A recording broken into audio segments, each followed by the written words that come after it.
Doctor قدیر خان کے حوالے سے کوئی یادداشت شیئر کریں ہمارے ساتھ۔ جی بہت شکریہ۔ جیسے کہ آپ نے کہا کہ واقعی ڈاکٹر اے کیو خان کا شمار پاکستان کے ان ہیروز میں ہوتا ہے کہ جنہیں محسن پاکستان کہا جا سکتا ہے۔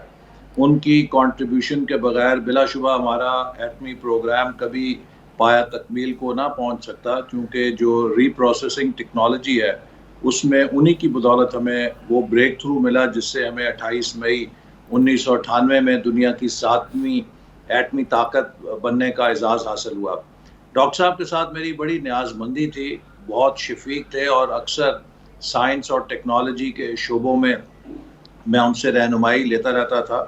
اور چند ایک واقعات بڑے دلچسپ ہیں۔ ایک دفعہ ڈاکٹر صاحب مجھے بتا رہے تھے کہ وہ چائنا کسی دورے پہ گئے تو وہاں پہ کسی سینئر سائنسدان سے وہ میٹنگ کر رہے تھے، تو انہوں نے کہا کہ ڈاکٹر صاحب آپ نے کبھی گفتگو کے دوران بطخ کو تیرتے ہوئے دیکھا ہے؟ تو ڈاکٹر صاحب نے کہا کہ میں ایک دم حیران ہو گیا کہ ہم اتنی سائنٹیفک گفتگو کر رہے ہیں، اس میں ڈک کدھر سے آ گئی؟ تو پھر انہوں نے کہا کہ مجھے گمان ہوا کہ شاید وہاں پیکنگ ڈک مشہور ہے لنچ کے لیے، تو شاید یہ اس کے لیے کوئی ایک بنیاد بنا رہے ہیں کھانا کھلانے کے لیے۔ تو میں نے انہیں کہا کہ جی بالکل، ڈک تو ہم سبھی نے کہیں نہ کہیں دیکھی ہے تیرتی ہوئی۔ تو وہ چینی سائنسدان نے کہا کہ ڈاکٹر صاحب کام کرنے کا طریقہ جو ہے وہ بطخ سے سیکھنا چاہیے۔ جب وہ تیرتی ہے تو آپ پانی کے اوپر اس کے جسم کے کسی حصے سے حرکت نہیں دیکھ سکتے، آپ کو یہ نہیں اندازہ ہو سکتا کہ یہ موشن میں ہے، لیکن پانی سے نیچے اس کی ٹانگیں مسلسل حرکت میں ہوتی ہیں۔ تو یہ طریقہ ہے کام کرنا۔ تو میں نے ڈاکٹر صاحب سے ہنس کے کہا کہ ڈاکٹر صاحب ہمارا تو بالکل الٹا انداز ہوتا ہے، پانی کے اوپر پورا دھڑ جو ہے نعرے مار رہا ہوتا ہے اور جو ٹانگیں ہیں وہ ساکت ہوتی ہیں، نتیجہ یہ ہے کہ دشمن چوکس ہو جاتا ہے اور ہماری تیاری کچھ نہیں ہوتی۔ تو وہ بہت ہنسے، کہتے آپ نے بالکل ٹھیک کہا۔ پھر اسی طرح ایک اور بڑا دلچسپ واقعہ ہے کہ 28 مئی 1998 کو جب دھماکے ہو گئے تو ایک دن اتفاق سے ڈاکٹر قدیر خان صاحب اور ڈاکٹر اشفاق احمد جو ایٹامک انرجی کمیشن کے چیئرمین تھے، یہ دونوں پلاننگ کمیشن میں کسی ایک میٹنگ کے لیے میرے پاس تشریف لائے۔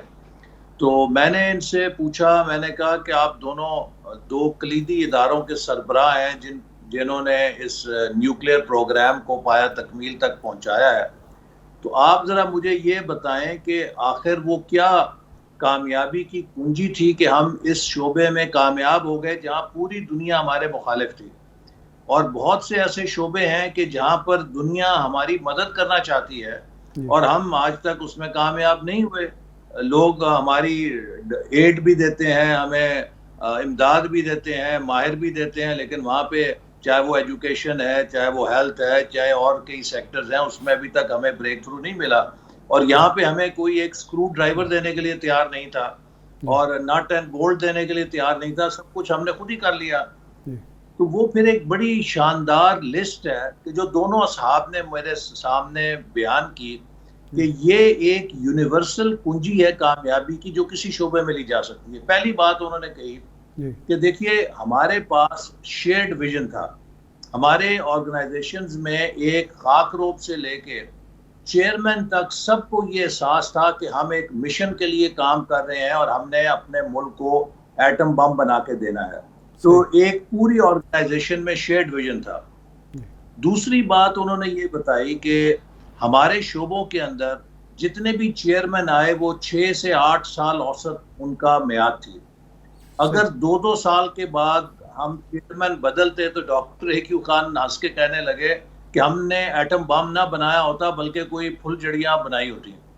تو وہ ایک بڑی اہم بات تھی کہ اسٹیبلٹی آف لیڈرشپ تھی۔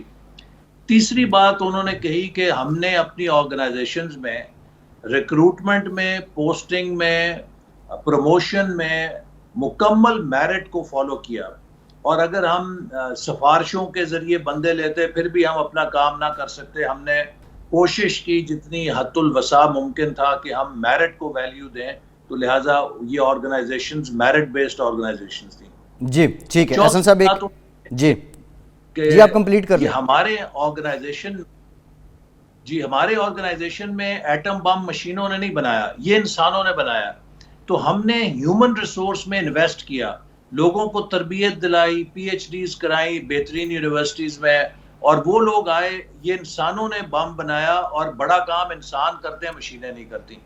پانچویں چیز انہوں نے کہی کہ ہمیں فنکشنل اٹانومی دی گئی، کہ ہم پر اعتماد کیا گیا اور ہمیں آزادی دی گئی کہ ہم کام کریں. روزانہ کوئی ہم پہ سیکشن افسر یا کوئی اور اس طرح کی باتیں نہیں تھی کہ یہ کیا کر رہے ہیں، اس کا جواب دیں. اور آخری بات، ہمیں اپنے کام کے لیے جو وسائل درکار تھے وہ قوم نے کی، وہ دیے، فراہم کیے. ہم بغل میں فائلیں دبا کے بابوز کے پیچھے اپنے فنڈ ریلیز کرانے کے لیے نہیں بھاگتے تھے.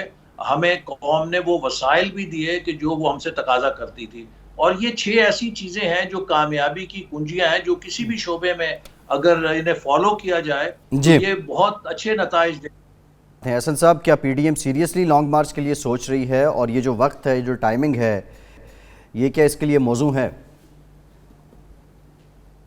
دیکھیے، پی ڈی ایم کا آج کا اجلاس اس لیے مؤخر کرنا پڑا. ایک تو ڈاکٹر اے کیو خان کا انتقال ہوا، دوسرے ہمارے ایک سینئر لیڈر جناب پرویز ملک صاحب کا بھی آج انتقال ہوا.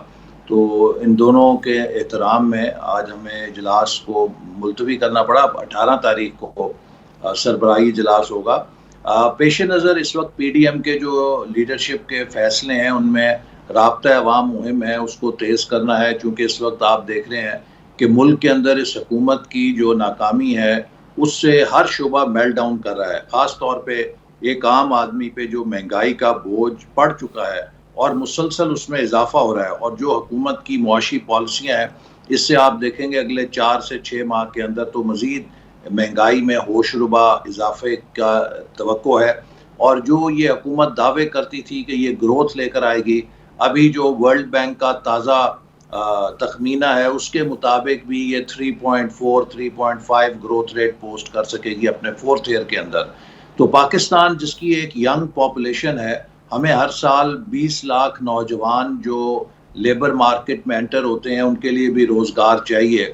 اگر اتنی سلو گروتھ ہوگی تو ہم تو ایک معاشرتی انارکی اور سوشل انریسٹ کی طرف بڑھ رہے ہیں.